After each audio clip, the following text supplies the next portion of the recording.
Bonjour à tous, aujourd'hui je vais vous parler de l'association ASAP for Children.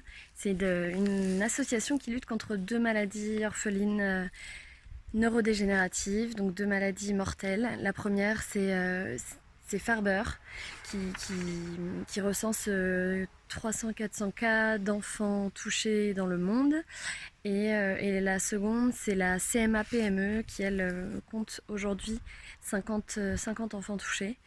Donc voilà, c'est une des premières actions aussi de l'association, c'est de se faire connaître parce que a priori il y aurait plus d'enfants touchés, mais ils sont très peu recensés pour le moment. Donc plus elles se font connaître, plus ces enfants peuvent être détectés assez vite et donc soignés le plus rapidement possible. Donc ce sont des maladies qui touchent aussi bien les garçons que les filles et c'est une maladie génétique donc qui joue sur une enzyme qu'on appelle l'enzyme céramidase. Donc soit cette maladie elle est on va dire complète et donc cette enzyme est absente dans le corps. Dans ce cas-là, malheureusement, les enfants décèdent dans les 3 premières années de leur vie. Soit elle est incomplète et dans ce cas-là, elle se trouve en très petite quantité dans le corps. Et dans ce cas-là, les premiers symptômes apparaissent généralement autour de 3, 4, 5 ans. Et donc les premiers symptômes, c'est des faiblesses musculaires, des douleurs articulaires, des tremblements. Ensuite arrivent les crises d'épilepsie, perte de l'audition, perte de la voix. Et malheureusement, quand ces enfants arrivent en fin de vie, une insuffisance cardiaque et insuffisance pulmonaire. Donc ces enfants-là dépassent rarement le stade de l'adolescence. Voilà, constaté, je crois, un décès autour des 15-16 ans. Donc c'est une course contre la montre pour tous les parents et les enfants qui sont touchés par cette maladie. J'ai entendu parler de cette association parce qu'il y a une petite fille, une petite Satine qui a 6 ans et demi, qui est atteinte de cette maladie et qui est nantaise.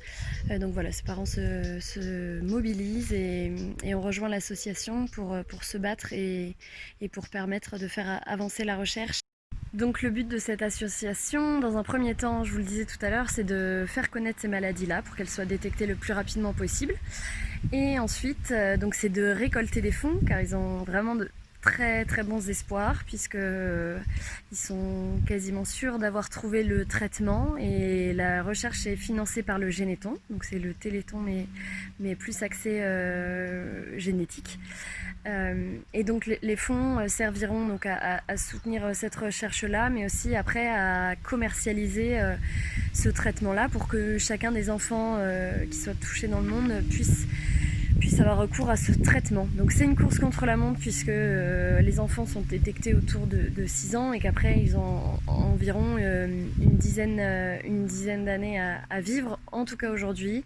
Et donc en se mobilisant tous, que ce soit à hauteur de 5, 100 ou 1000 euros, on peut vraiment agir.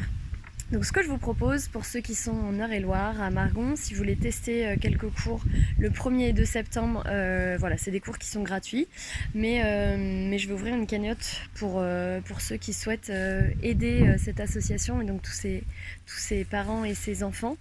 Et puis sinon, si vous n'êtes pas dans le coin et que vous avez quand même envie de les soutenir, je vais vous mettre avec cette vidéo leur site internet, leur page Facebook et Instagram.